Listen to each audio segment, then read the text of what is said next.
মূল জায়গা হচ্ছে ফিলিস্তিন। শেষ জামানার সবচেয়ে ইম্পর্টেন্ট জায়গা হচ্ছে প্যালেস্টাইন। শেষ জামানার যত বড় বড় ঘটনাগুলো ঘটবে, ইমাম মাহাদির আগমন, মুসলিম বাহিনীর বিজয়, জেরুজালেম পুনরুদ্ধার, ইসলামিক খেলাফত প্রতিষ্ঠা, ঈসা আলাইহিস সালামের আগমন, সব ওই জায়গাকে কেন্দ্র করে। সবকিছুই ওখানেই দাজ্জাল বের হবে, দাজ্জালকে আবার মারাও হবে সেখানে, সবকিছু ওখানে। কিন্তু ওই দিক থেকে মুসলিমদের দৃষ্টি ফোকাস করে অন্যদিকে সরিয়ে দেওয়া হচ্ছে। ফিলিস্তিনিদেরকে দেখলে গুলি মেরে দিতে বলা হয়েছে, দেখেছেন? দেখেন নাই? আমরা যে মসজিদটা দেখেছি আল আকসা, দেখেছেন? এই আকসাকে সরিয়ে দিয়ে সেখানে থার্ড টেম্পল নির্মাণ করার প্ল্যান হচ্ছে। মানে এই যে থার্ড টেম্পল তো বোঝেন না, হাইকেলে সুলাইমানি। মানে ওরা মনে করে যে তারা বানু ইসরাইল। একটু বোঝেন, ওরা মনে করে যে ওরা বানু ইসরাইল। আসলে ওরা বানু ইসরাইল নয়, ওরা হচ্ছে ইউরোপিয়ান জিউস। ওরা মনে করে যে ওদের একজন মাসিহ আসবে। কে আসবে? মাসিহ মানে ত্রাণকর্তা। মাসিহ মানে কি?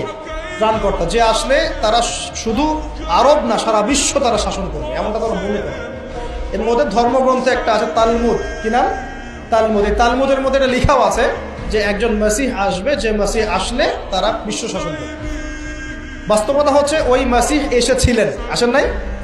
ওই মাসিহ সত্যি এসেছিলেন, কিন্তু তারা তাকে চিনতে পারে না।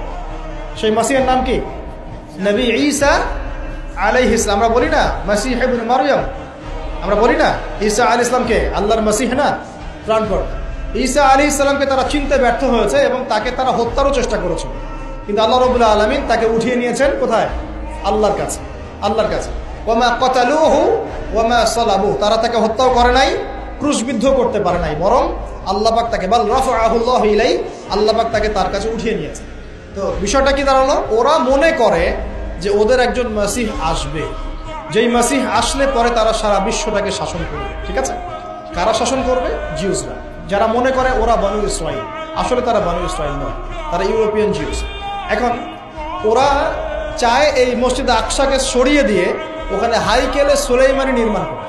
এটা কি? সুলাইমান আলাইহিস সালামের সময় তারা যেমন বিশ্ব শাসন করেছিল না, মনে আছে? সুলাইমান আলাইহিস সালামের সময় এত দাপট ছিল তখন, যে সুলাইমান আলাইহিস সালাম যখন বলতেন যে বাতাসকে যে ফ্লাই করতে, তখন এই সিংহাসন বাতাসে ফ্লাই করা শুরু করতো না? সুলাইমান আলাইহিস সালাম যখন জিনদেরকে বলতেন এই কাজ করো, জিনরা এই কাজ করো। সুলাইমান আলাইহিস সালাম যখন বলতেন জিনদেরকে সমুদ্রে ডুব দাও, ডুব দিয়ে সমুদ্রের নিচ থেকে মণিমুক্তা বের করে নিয়ে আসো, তারা সেটা বের করে নিয়ে আসো। সুলাইমান আলাইহিস সালাম জিনদেরকে দিয়ে এই মসজিদ নির্মাণ করিয়েছেন, মনে আছে? ওই যে লাঠির মধ্যে ভর দিয়ে তিনি দাঁড়িয়েছিলেন এবং লাঠি জমিনের পোকা খেয়ে ফেলেছিল।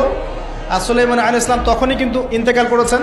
যখন পড়ে গেলেন তার দেহটা, তখন জিনরা বলেছিল যে আমরা যদি জানতাম যে সুলাইমান মারা গেছে তাহলে এই শাস্তি ভোগ করতাম। আছে না কুরআনে? তো সুলাইমান আলাইহিস সালামের সময় তাদের এত ক্ষমতা ছিল যে সাবার রানী বিলকিস, মনে আছে? হুদহুদ পাখির ঘটনা।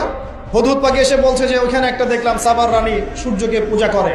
তো সুলাইমান আলাইহিস সালাম বলছেন কোন জিন আছো যে আমি এখান থেকে ওঠার আগে ওকে নিয়ে আসতে পারবো? এক জিন বলছে যে আপনি এখান থেকে উঠে দাঁড়ানোর আগেই ওই সিংহাসন নিয়ে চলে আসতে পারবো। কত শক্তি চিন্তা করেন। তো সুলাইমান আলাইহিস সালাম বলছেন এতে হবে না। আরেকজন জিন যার কাছে কিতাবের জ্ঞান ছিল, মানে সে আলেম ছিল, সে বলছে যে আপনার উঠতে হবে না,